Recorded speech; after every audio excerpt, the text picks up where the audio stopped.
Well, I'm very fortunate to have one of my guys with us this week. In 2003, we had drafted Kevin Williams in the first round, E.J. Henderson in the second round, and we needed a return receiver.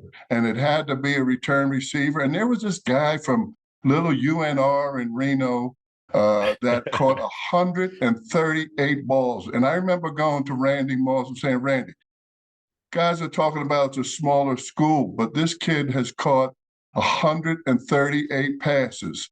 And Randy looked at me and said, Coach, it doesn't matter if it's high school, college, pros, 138 balls is 138 balls. And I went back to our scouts. I went back to Scott Studwell. I went back to Frankie Yep. Gilliam, and I said, we got to get this Burleson kid. I said, not only is he a natural and a great athlete, he also one day is going to be host of Hollywood Squares. So my guy, host of CBS Mornings, love it. Saw you this morning with the older gals, the grannies. NFL Today, Slime Time, and his daughter Mia contributes on Slime Time. My man, Nate Burleson. Nate, how you doing, buddy? Man, I'm doing great now that I'm talking to you. Oh Listen, that God. was that was a fantastic intro. You might be coming from my job, coach. So just take it easy, man. You're too good in front of the microphone. You always have been. But let me say this while I have this opportunity in this stage, I know we're going to talk some football, but I have given the same answer every time somebody asks me about my time in the league and my favorite coach. You are the best coach that I've had. And it's X's and O's, but it's also off the field as well. And when I talk about what you mean to me over the course of my life, it was not that you taught me just how to be a better football player, which is what I learned under your tutelage, but it was also how much you invested in wanting to get to know guys. And that's the main thing that I continually tell people about you and how you ran your teams. And that's why you'll forever be close to my heart. I don't look at you like a coach. I look at you like family. So it's so good to talk to you. I love you deeply. I'm excited to see you.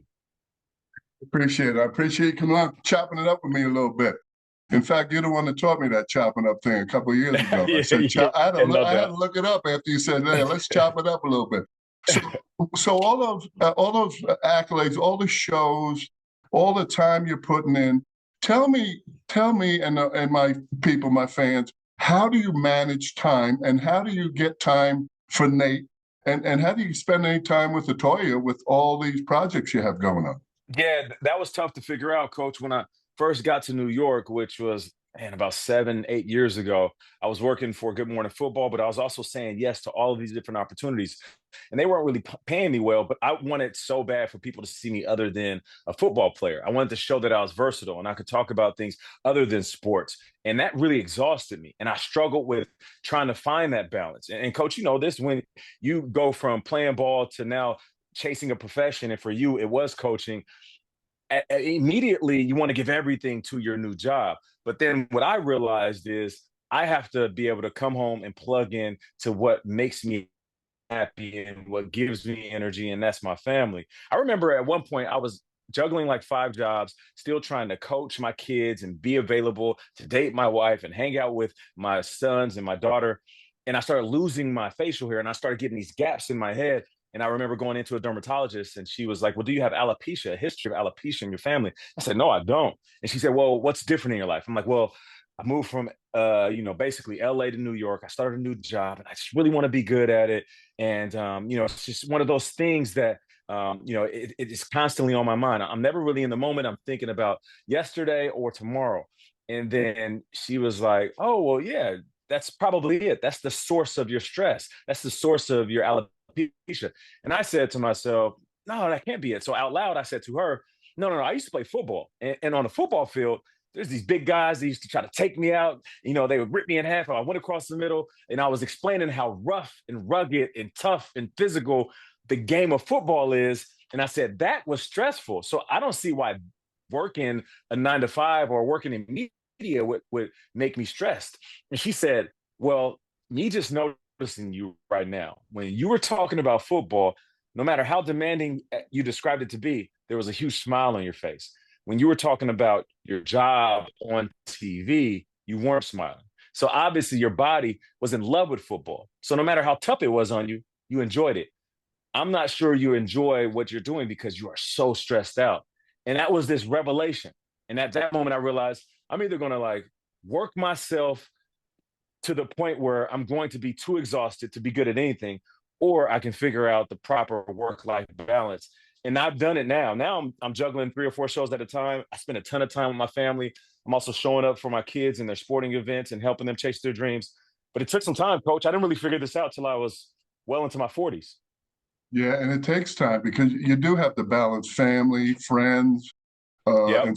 and certainly your health. I mean that's Yeah. that. So that's that's such a good thing, and stress is damaging. I mean it Yeah. really is. And so, but let's talk about some football teams. All right, let's do it. Let's talk about surprise teams, good or Yeah. bad. Surprise teams. I know I have my list. I'm anxious to hear your list and from all the input you're getting from everybody and Yeah. all the information you're getting. I'm interested to see and listen to your surprise teams. I'll go with a couple of surprise teams right off the top. A 2-0 squad that, because of the circumstances at quarterback, you might not have seen this coming. The Indianapolis Colts with Daniel Jones. Yeah. It's the perfect example of preparation meeting opportunity. We know that Anthony Richardson, this young, talented, gifted guy, was supposed to start this year. And after a rookie season of trying to figure out who he was as the QB, he got banged up again. And here comes Daniel Jones. And I remember when that news was announced, there was nobody clamoring for Daniel Jones. There wasn't no bottom ticker of excitement. People were like, oh, it's Daniel Jones. Oh, I forgot Daniel's with the Colts.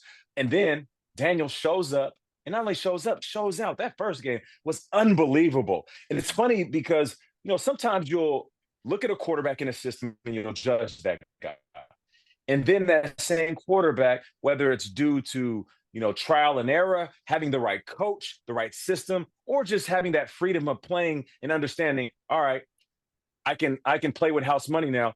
They play differently. And Daniel Jones within this offense, playing free, understanding, here I am at number 2. Like, what's the worst that can happen? I might as well use my skill sets, let the ball fly. And I just like what they're doing. And I don't think this is something that's going to stop anytime soon. You got a quarterback that we know is athletic. And I like it when quarterbacks have gone through some things, and players in general. When you go through the highs and lows, the successes, the failures, the criticism, the money, all of the doubt, it almost allows you to like take the chains of all of the eyes in the media off of you. Prime example, Sam Darnold. Sam Darnold was in New York, tough market, and they wore him out every single week. They were talking about this young man. Then he goes, bounces around to a couple of teams, lands in Minnesota. He's like, all right, listen, they got JJ McCarthy. So like the reality is I might as well play free football. And that was his best season. So I feel like Daniel Jones might be in the same situation. Now, on the flip side, a surprise that I think is really catching everybody off guard is the Kansas City Chiefs. Now, this isn't a knock towards Andy Reid or the team that they're playing with. As far as the roster, we got to understand there are some pass catchers that are down, and Patrick Mahomes loves to grip it and rip it. So you'll get some guys back on the field. But then on top of that, it's not necessarily a direct shot at KC. It's more of an acknowledgement. The competition has gotten better. Like quarterbacks have improved. Those are the two teams that stand out as far as surprises. As far as Daniel Jones, the way I see it too is, and you alluded to it, getting out of that New York media is a doggone good thing. Being a New Yorker, yeah, man, they are brutal, boy. My gosh, I mean, you ain't lying. You ain't lying. And if you're not built for it, it's going to wear you out. Like, listen, Aaron Rodgers is one of the greatest quarterbacks to ever play the game. But even the New York media was rough on him. So, It doesn't matter if you are a new guy, if you're Zach Wilson or Daniel Jones, or if you're an established vet, soon to be Hall of Famer like Aaron Rodgers. If you're not playing ball, or if you're not playing nice with the New York media, they'll light you up. Oh, they'll light you up. They will light you up. So there's going to be some teams this year that are taking the next step. They're a little bit on the rise. We talked about some surprise teams. Let's talk about some teams that, and I'm not talking to the Super Bowl ones, I'll get to those last, is some teams on the rise that are taking that next step that haven't been maybe in the playoffs or getting ready to make that next jump? Give me a couple of those, Nate.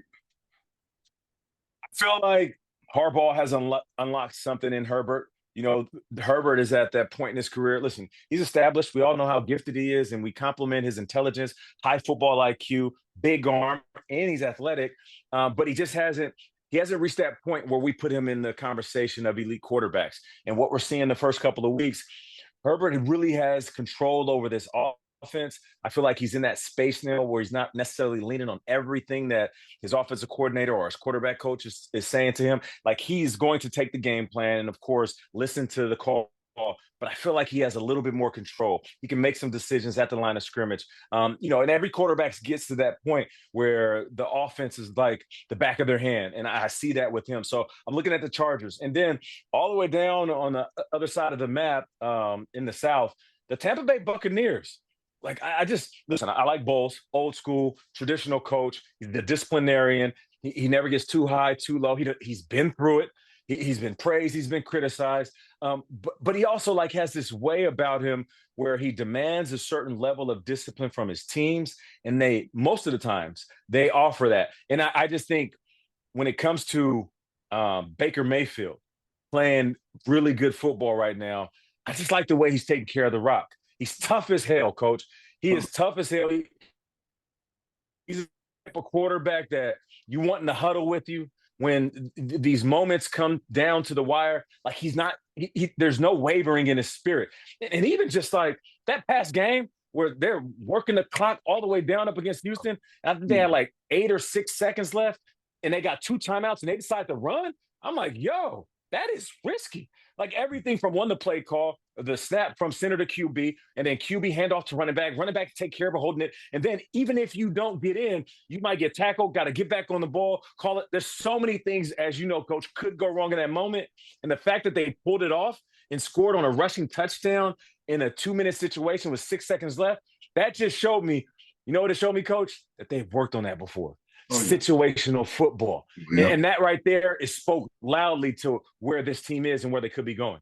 Yeah, and that quarterback, he's really grown up and matured. Like you said, he's handling the football well. I mean, in the opener, poor Michael Penix, you know, he goes down, you know, glides in the air for like 3 seconds and you shouldn't be able to do it, scores a go-ahead touchdown, and there goes Baker and takes him down the field to win the game. Yeah, I'm with you all the way on the quarterback.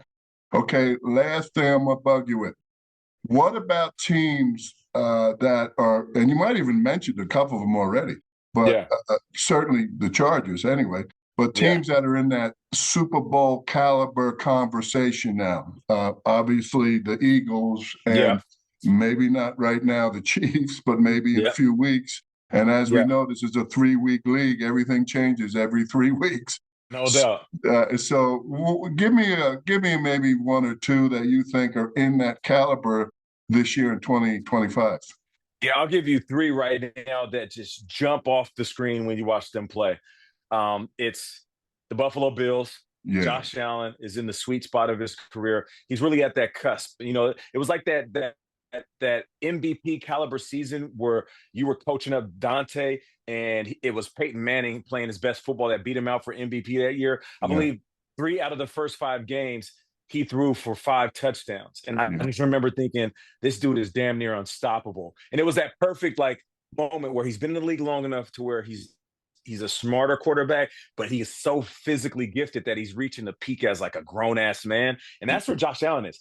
Josh is like at that place where he's understanding the game more, but he's also physically peaking. And when he takes off with the ball in his hands, he's as dominant as anybody. And the team, from McDermott all the way down to the last guy on the roster, I just love what the Bills are doing. Old school football, and they kind of remind me of how you used to run your team. Like, yeah, we're going to have fun. I'll smile and joke with you when we're off the field, but when we get in between those lines, it's all business. And then also the Ravens, I just like when they have this dynamic to them where they can beat you up with Derrick Henry, but if Lamar wants to beat you up with his legs, then he can take off.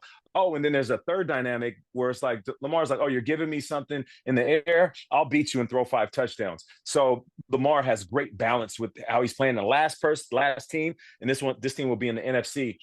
The Green Bay Packers.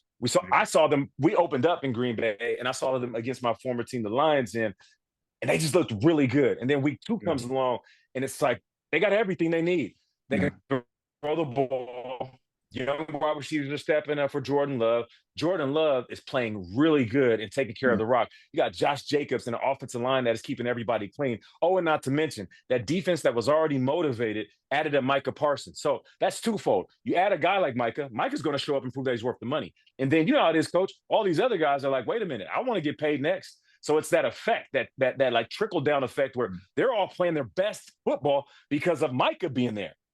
In the youngest roster in the National Football League, Nate. They have the youngest roster in the league. About that, you're right about. I like the teams that you're talking about. I like all the teams you're talking about. And one nice stat about Lamar is he's got no picks. I hope I don't jinx him. He's got no picks right now. My friend Todd Monken, the coordinator, has done a great job helping Lamar take his game to that, that championship level, if you will. And so, hey, listen. Right. Hey, it's good to hear you. It's good to watch you on television. I'm a big Hollywood Squares fan, so that's why I mentioned that. That's why I mentioned that first. Hey, best of luck throughout the season. Hope to do this again, and as you say, chop it up a little bit. And I appreciate you, and I appreciate all the kind words, Nate. Of course, let me know whenever you need me. I'm pulling up, and we'll film Hollywood Squares in LA for season 3. So I'm gonna invite you out there so you can come by and hang with us, Coach. All right? Yeah, I'll be there. All right, sounds good. Tell the family I said what's up, and I love you. I love you, Coach. I love you too, man. My man, Nate Burleson. Boy, we are very blessed to have a guy like Nate on our show, and we hope you all enjoyed it.